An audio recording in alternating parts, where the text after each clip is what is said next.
आपसे एक प्रश्न। जी हाँ। हिंदी काव्य मंच पतित होता जा रहा है, कलंकित होता जा रहा है। चुटकुलेबाजी, फुहड़ता के कारण कवि सम्मेलन लुप्त प्राय जैसे होते जा रहे हैं। जी हाँ, जैसे बिल्कुल। कव्वाली चले गई, तो बिल्कुल। आप क्या सुझाव देना चाहेंगे कवि सम्मेलनों के संयोजकों? देखिए, वैसे सही माने में जो कवि सम्मेलन में कवियों को सुनने का समय था वो आज से 20 साल पहले निकल गया, जब मंच के ऊपर कविता होती थी। जी। और आज मंच पर कविता लुप्त हो गई है।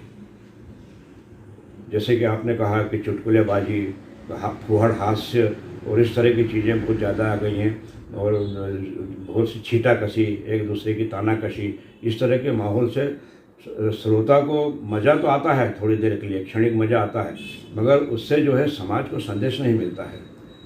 जी, ऐसा मेरा मानना है। राष्ट्र कवि दिनकर जी और महाकवि नीरज, गीतकार प्रदीप, भरत व्यास, हरिकृष्ण जी प्रेमी और कवि काका हाथरसी हास्य सम्राट का जमाना काव्य मंचों पर कब लौटेगा? आपके क्या सुझाव होंगे?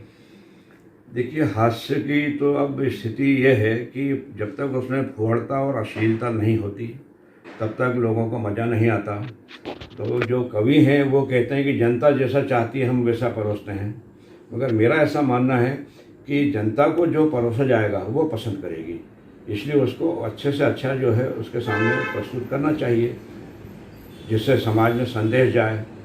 कुछ उनकी पंक्तियाँ जो है जीवन भर मनुष्य के जहन में उतर रहे हैं, इस तरह का मेरा ख्याल है कि होना चाहिए। बहुत अच्छी आपकी बात है कि कवियों को, जनता को अच्छी चीज़ मतलब मक्खन खिलाना चाहिए, न कि गंदी चीज़ें परोसना चाहिए। काव्य मंच माँ सरस्वती के मंच होते हैं, उसकी पवित्रता बनाए रखना कवियों की एक बहुत बड़ी जिम्मेदारी है। बिल्कुल। संयोजकों की भी एक ये जिम्मेदारी है। हम आपसे जानना चाह रहे थे कि जो आपको बहुत अच्छी कविता लगती है वो सुनाने की कृपा करें आप। जी हाँ, जी हाँ। देखिए, मैं छंदमुक्त कविता में छोटी छोटी कविताएं सुनाता हूँ, कम शब्दों में अधिक से अधिक बात कहने की कोशिश करता हूँ। क्या बात। तो ये मेरी एक कविता है कि मनुष्य ने बारूद से पहाड़ को पत्थर बना दिया। क्या बात। मनुष्य ने बारूद से पहाड़ को पत्थर बना दिया और पत्थर को पीसकर सीमेंट। यानी पहाड़ ने नेस्तनाबूद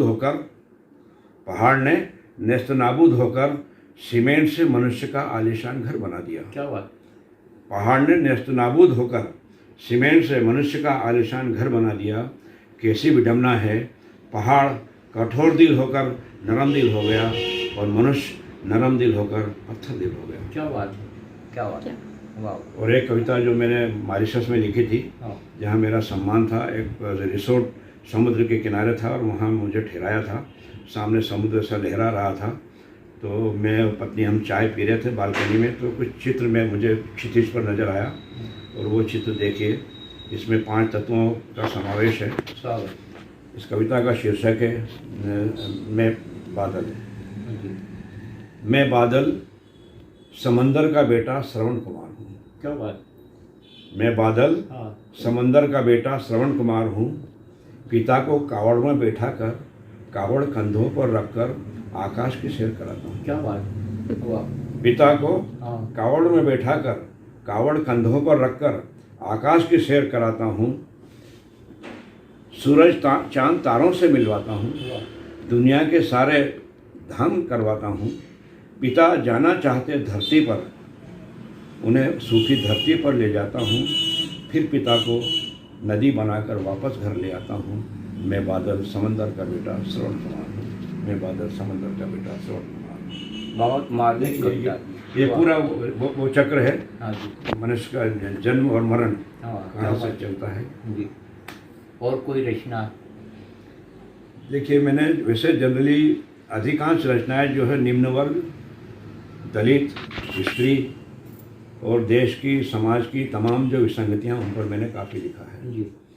तो देखिए, एक छोटी सी कविता है जिसमें मैंने अपने शहर की नहीं, प्रदेश की नहीं, बल्कि पूरे विश्व की बात कहने की कोशिश की है। क्या बात। इसका कविता का शीर्षक है चोर। जी। तुमने उसके जेब में, मैंने तुम्हारे जेब में, तुमने उसके जेब में, मैंने तुम्हारे जेब में मेरे जेब में एक और ने, उसके जेब में और ने डाल रखा है हाथ। भला तुम ही बताओ इस लूट के दौर में कौन मचाए शोर, पकड़ो चोर चोर चोर चोर। वाह वाह वाह, क्या बात है, वाह वाह। और एक गरीब के ऊपर लिखी मैंने कविता, भूख रोटी, रोटी पर स्वागत आप। पेट से मुंह की दूरी हाँ, और मुंह से परोसी गई रोटी की दूरी बराबर बराबर वाह। है। त्रिभुज। हाँ, पेट से मुंह की दूरी और मुंह से परोसी गई रोटी की दूरी बराबर बराबर है। इसके बाद दूरी बढ़ती है, दूरी बढ़ती है रोटी से आटे की दूरी, हाँ, आटे से अनाज की दूरी, अनाज से चक्की की दूरी, चक्की से दुकान की दूरी, दुकान से गोडाउन की दूरी, और दूरी इतनी बढ़ गई कि पेट को रोटी की दूरी उस चांद की दूरी से कम नज़र नहीं आती, उस चांद की दूरी से कम नज़र नहीं आती। क्या बात है, वाह वाह वाह। धन्यवाद जी, देश की ज्वलंत मुद्दों पर एक सवाल हमारा है कि आतंकवाद का दौर जब भारत में हो और कई आतंकवादी देश में बेगुनाहों की कर रहे हो हत्या, आतंकवाद कैसे थमेगा? क्या सुझाव देना चाहेंगे आप सरकार को? देखिए, मैं तो ऐसा समझता हूँ कि हमने अपना बहुत अच्छा समय देख लिया, और मैं ये आशंका व्यक्त करता हूँ कि भविष्य में आने वाला समय बड़ा घातक और बहुत क्रूर समय होगा, क्योंकि लोगों में जो है संवेदनाएं खत्म हो गई हैं, और जब तक संवेदनाएं वापस नहीं आती तब तक ये आतंक, अत्याचार और उग्रवाद, ये तमाम सारी चीज़ें जो है समूल नष्ट नहीं होना है, नहीं होना। नहीं होना। इसके लिए क्या सुझाव होंगे आप भारत के प्रधानमंत्री नरेंद्र मोदी को?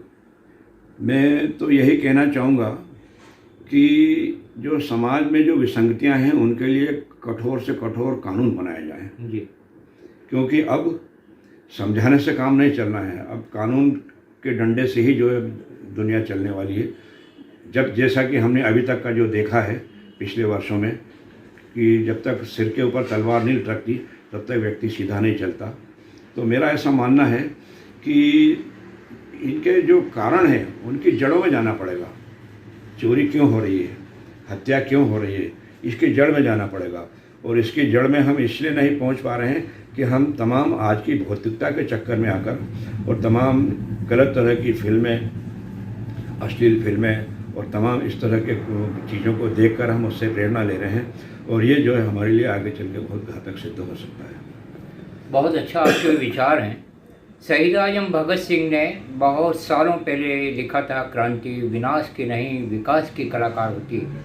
आपके उद्बोधन का भी, साक्षात्कार में दिए गए विचारों का यही सार है, ये निचोड़ है कि हमें विकास करने के लिए शक्ति वापरना पड़ेगी, तभी हमारे देश सुरक्षित रह सकता है, नागरिक सुरक्षित रह सकते हैं। नशा व्यसन बहुत बढ़ता जा रहा है, आप एक प्रबुद्ध साहित्यकार हैं, इसको रोकने के लिए क्या सुझाव होंगे? देखिए, स्थिति तो बड़ी विकट है, और जो नवयुवक है वो अभी एक भटकाव के मोड़ पर खड़ा हुआ है, उसको कोई रास्ता नहीं सूझ रहा है। ठीक है, अपवाद स्वरूप कुछ ऐसे नवयुवक हैं जो अपना भविष्य बनाना चाहते हैं, करियर बनाना चाहते हैं, तो वो जो है गलत संगतियों में नहीं जाते हैं, मगर ज़्यादातर तो जो है ये हो रहा है कि कम उम्र के बच्चे भी जो है शराब और इसका तमाम सेवन कर रहे हैं, और उनमें ये बुराइयाँ जो है बढ़ती जा रही हैं। तो ये इसके लिए भी जो है हमको अब सख्त कानून के अलावा कोई दूसरा रास्ता नज़र नहीं आता है, क्योंकि माता पिता समझाते हैं, गुरु समझाते हैं, और भी बहुत से माध्यम है समझाने के, मगर नहीं समझ पाते हैं।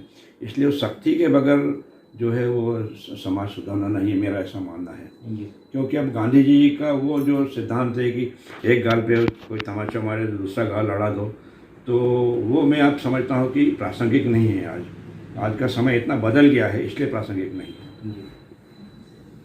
बहुत अच्छे सार गर्भित विचार सदाशिव कौतुक जी से इस साक्षात्कार में हमें प्राप्त हुए हैं, और यह सौगात, ये भेंट एक इंटरव्यू के रूप में, मुलाकात के रूप में हम आपको प्रस्तुत कर रहे हैं। आपकी प्रतिक्रियाओं का स्वागत है। जय भारत, इनकलाब जिंदाबाद, भारत माता की। धन्यवाद।